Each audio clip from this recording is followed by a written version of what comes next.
Hey guys, so I'm going to show you real quick how we can use the Desmos calculator to do our linear regression and find our correlation coefficient.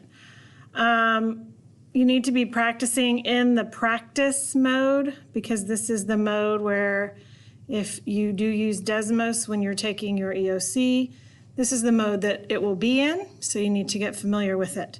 So make sure up here you're at desmos.com/practice before you begin. All right, then you're going to choose assessment and scroll down to Texas. We are in Texas, and take the STAR test. Then your calculators change a little bit, and you're going to pick the third one, grade 8, algebra 1, right there, and start practice. So open up your normal Desmos screen, but you should notice that it says Texas STAR up at the top. So this will limit some of the features that the normal Desmos calculator has. All right, for using to find a linear regression, the first thing we need to do is put our data into a table. So to find the table feature, if you'll look up at the top where the plus is, you can click plus and select table. All right, then it gives you your XY table and you can start entering your data. So I'm going to do the data from the first example that we did on the notes today for the temperature and hot apple cider. So I'm going to enter in my temperatures, 32, 75, 80, 48, and 15.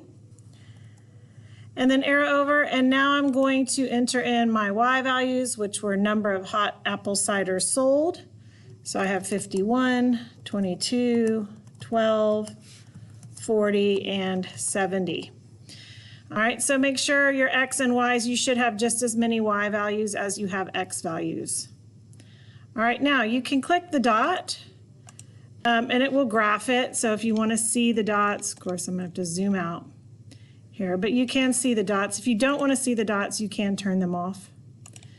But it's okay, we can have them there. All right, so now we've put in our data and we want our calculator to perform linear regression. So I'm going to open underneath the table a new entry.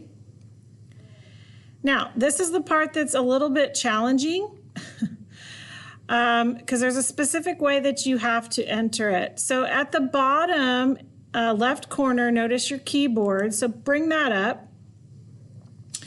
And we need to type this in a specific way. So we want to type in Y sub 1. So in order to get Y sub 1, you'll type in the Y. And if you click the ABC button, it will give you a regular, close to at least, your regular keyboard. Now, this button down here, A sub B, that is how we're going to do to get our sub 1. So I'm going to hit the A sub B, and then I'm going to go back to my numbers and type in a 1. All right, so now I need to get out of that subspace. So over here where I have a right arrow, I'm going to click it so that my cursor is now back up on the normal line. All right, now instead of an equal sign, we have to type a tilde. So if you take Spanish, you know what that is. Go back into your ABC, get back into your regular keyboard, and the tilde is right here. So you can either type that, or it is actually located on your actual computer keyboard next to the left of the 1 key. All right, but that's what we want, the little tilde down here. And now I'm going to type in M. So we're really doing slope-intercept form. I want Y equals MX plus B, but we have to type it in this certain way. So I've got M, and now I need X, but I need X1. So I'm going to go back down here to the A sub B to get my cursor to drop. And go back to my numbers and type a 1. All right, then arrow to the right to get out of it.